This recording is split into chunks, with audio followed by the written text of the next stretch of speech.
Sí, exactamente. Digamos, la PASO es un mecanismo legal y obligatorio que lo que hace es ordenar cómo quedan los candidatos en la competencia de fondo, la principal, que es la pelea de noviembre, Ajá. digamos. Esta es simplemente una cuestión interna que ordena, no más que eso. Pero sí creo que es importante entender en qué contexto estamos haciendo esta competencia, sobre todo porque nos condiciona mucho. Primero, bueno, es la primera vez que tenemos un proceso electoral en plena pandemia. Claro. La pandemia condiciona tanto, pero no solo porque andamos con los barbijos, pocos actos, o sea, no puede haber actos masivos, poco contacto con la gente, que esto es, digamos, lo principal de una campaña es cuando uno se puede encontrar, digamos. Eso ya es un condicionante, pero hay una situación mucho más compleja, que es que todas las personas tienen su cabeza, obviamente, puesta en las preocupaciones, con la cuestión sanitaria, la cuestión de las vacunas. Pensemos que todavía no tenemos, digamos, un despliegue, una distribución de vacunas muy importante, y hay gente, como en mi caso, que estamos en la espera de segunda dosis, por ejemplo. La cuestión de la escuela, de la educación, todavía no tenemos una presencialidad completa en la provincia de Buenos Aires, entonces padres, madres tienen la preocupación puesta en qué pasa con los chicos en la escuela, todo lo que perdieron por un año sin clases, y a esto sumemos el impacto económico y social de la pandemia, ¿no? Yo vivo en el conurbano y venimos con mucha preocupación de ver, supongo que aquí pasa lo mismo, que son los comercios que cerraron, las pymes que cerraron, eso es pérdida de trabajo, y no es casual. El Banco Mundial, en un informe hace pocos días, dice que 1,5 millones de personas salieron de la clase media y tenemos obviamente más cantidad de pobres. Eso es, entre otras cosas, la consecuencia de todo este cierre de comercios y de empresas, sumado a otros indicadores que también hay que tener en cuenta. Hace unos días leí: Argentina está en su piso histórico en cuanto a inversión extranjera directa. ¿Qué quiere decir eso? Que ni los que están acá invierten en la Argentina, ni los que están afuera.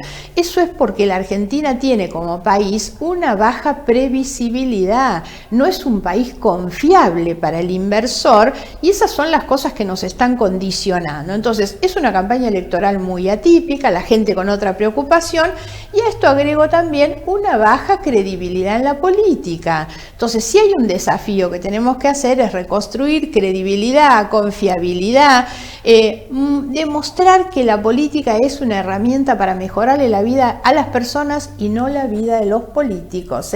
Yo tengo una tranquilidad, que es que me fui del Congreso hace 4 años, no he vivido en ninguna función pública durante todo este tiempo, y sobre todo hoy nuestro gran capital es la figura de Facundo Manes, que lidera nuestra lista. Manes es sin ninguna duda un aporte para oxigenar la política, que viene obviamente muy castigada, digamos, y con muchas responsabilidades por no resolver los problemas. Manes es una persona que tiene una vida tranquila, prestigio profesional, reconocimiento social, y viene a volcar eso en la cuestión pública, en la política, y no lo hace para buscar nada, sino para aportar. Creo que eso es muy meritorio.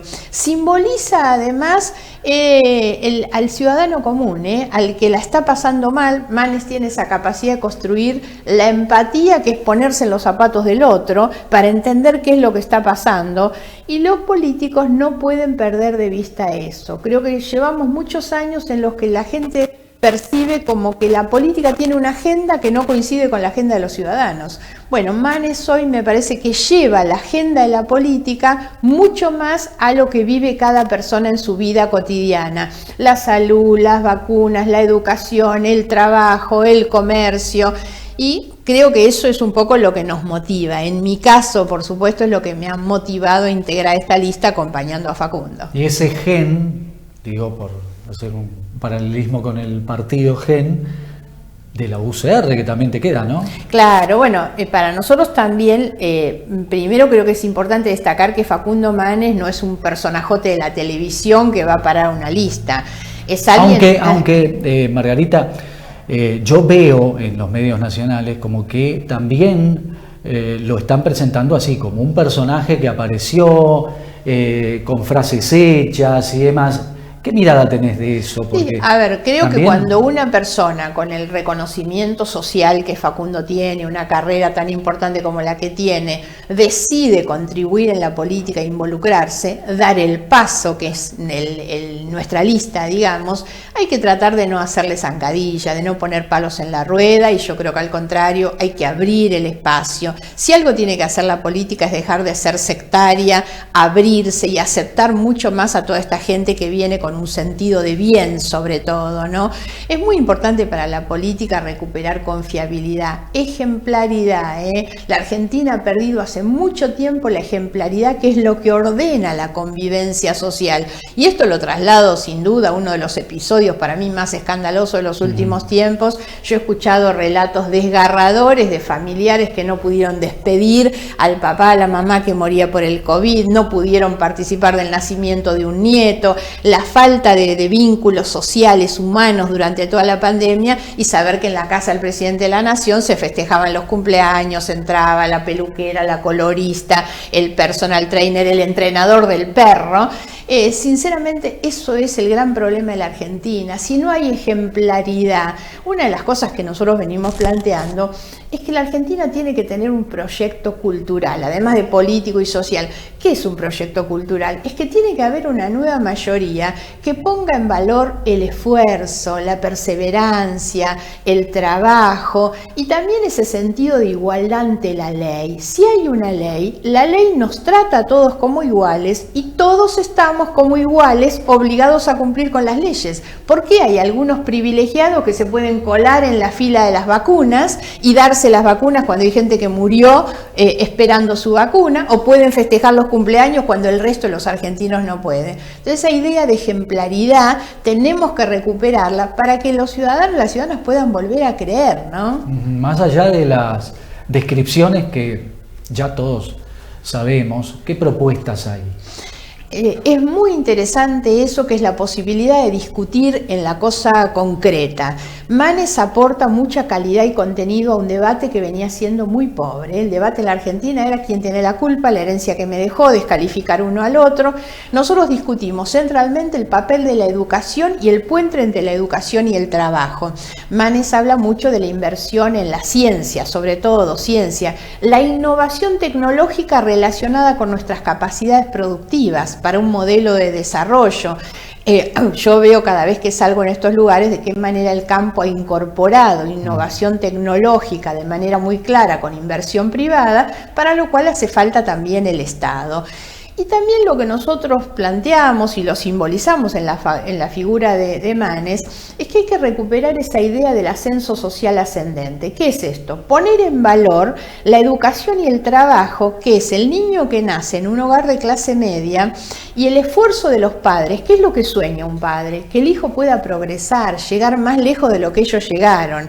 Y del otro lado hay un Estado que ofrecía una escuela pública de calidad, una universidad de calidad, y entonces ahí es donde se forma el niño de clase media que puede llegar a ser un profesional exitoso. Nosotros ponemos el eje de nuestra discusión en estos temas, que es educación y empleabilidad.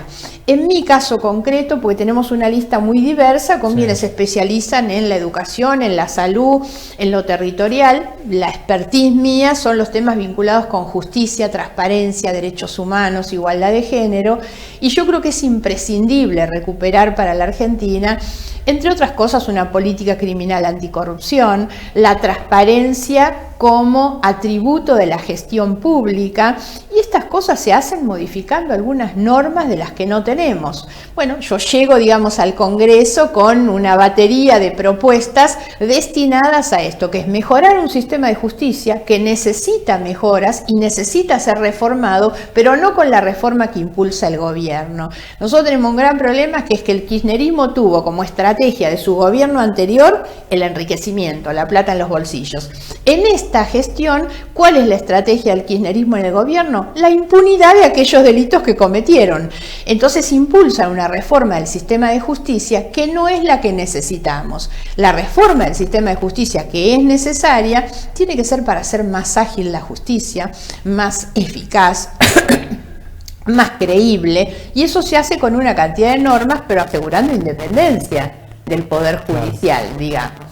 Margarita, hay un tema que queda siempre a un costado en las elecciones, porque dice, la gente vota con el bolsillo, por el tema económico, la economía, la inflación y demás, pero siempre se deja aparte un tema que a mí me parece muy importante, que es la corrupción. ¿Por qué no se toma el toro por las astas? Digamos, la gente no toma el toro por las astas y dice, yo no quiero más corrupción, claro, porque esta es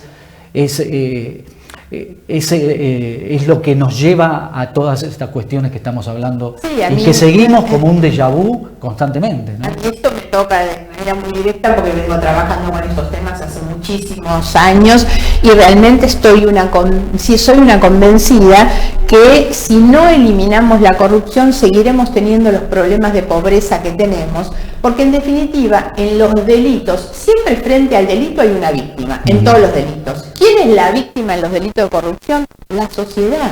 Porque la plata que se va en el bolsillo del corrupto es la plata de menos en la salud, la educación, los caminos y tantas otras cosas. Entonces tenemos que entender que hay que eliminar la corrupción, no simplemente por un tema de moralidad. No, la verdad es que hay un sentido económico y social que está muy vinculado con la corrupción. ¿Por qué no se hace? Bueno, porque hay demasiadas complicidades en el sistema. A mí me preocupa a veces cuando escucho muchos políticos que dicen, no, eso está en manos de la justicia. No, no es así. La justicia investiga siempre atrás de los delitos que ya se cometieron. Claro. La corrupción hay que combatirla antes para que no se cometan los delitos. Y eso no es responsabilidad de los jueces que van por detrás del hecho. Es responsabilidad de los políticos. Los políticos y de la sociedad, que es la que tiene que poner mejores incentivos. Es como un canal de doble vía. Los líderes políticos deben derramar en ejemplaridad, pero la ciudadanía es la que tiene que imponer en ese canal los incentivos para los buenos comportamientos, porque muchas veces los ciudadanos en el discurso se escandalizan de la corrupción, pero van y votan corruptos.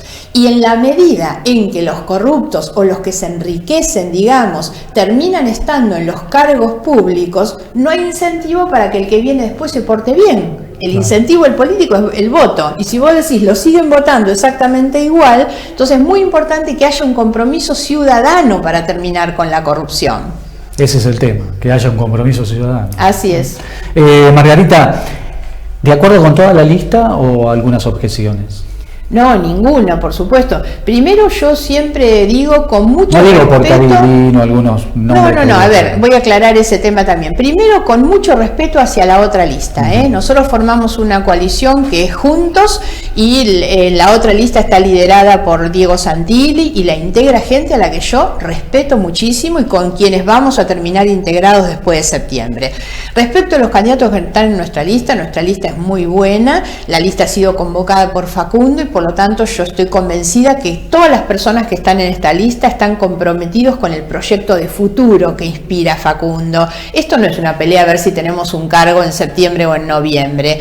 La elección de este año es un mojón en una construcción hacia más adelante. Argentina tiene que recuperar un proyecto de país sobre todo. Cuando yo planteé lo de Cariglino, no fue una objeción a Cariglino, lo que dije, y a veces peco por la sinceridad, es que yo no sabía que estaba en la lista, pero yo no sabía que estaban el resto de los candidatos tampoco, porque yo nunca anduve buscando un cargo. A mí Facundo me dijo si yo lo acompañaba en la lista, yo decidí acompañar a Facundo sin saber ni en qué lugar iba yo, ni en qué lugar iban los demás. Entonces, eso fue lo que ocurrió. Cuando a mí me preguntaban, ¿está Cariglino? Y me enteré después que había firmado, pero eso no lo descalifica a él ni a ninguna de las personas que están en la lista, sino al contrario. Bueno, Margarita, muchas gracias por este contacto. ¿Vas a estar reunida hoy con dirigentes también aquí? Tenemos varias reuniones interesantes. Yo estoy muy contenta de estar en este lugar. Además, venimos con un factor de renovación muy interesante. Cuando Facundo dice dar el paso, porque él lo dio, es muy convocante de mucha otra gente que se va sumando, que acompaña porque también decide dar el paso. La Argentina está atravesando una situación muy compleja. La gente vive con muchas angustias, incertidumbres, sobre todo pensando hacia adelante, jóvenes que se quieren ir del país.